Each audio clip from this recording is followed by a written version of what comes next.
आदरणीय जनसमुदायहरू आफ्नो सामानको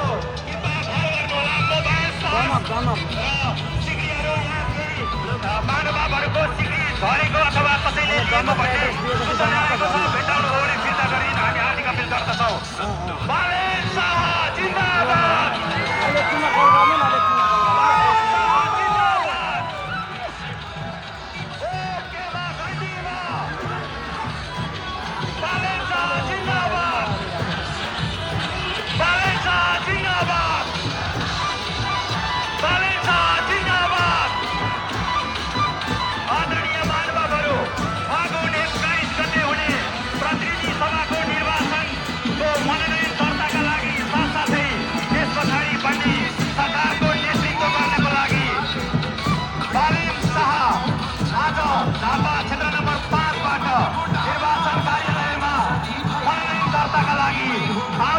यहाँहरूको यो भव्य स्वागत, यो माया, यो आशीर्वाद फागुन 21 गते मतपत्रमा देखिनेछ र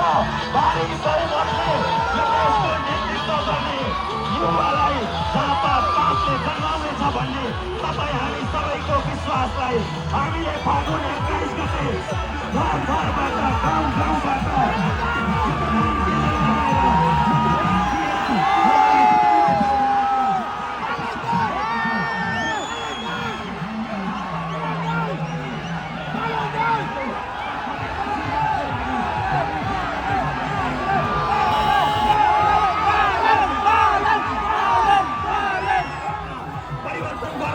भन्ने हामीले बुझेका छौँ र त्यसैले आजको यो मायालाई, आजको यो यहाँहरूको भव्य उपस्थितिलाई हामी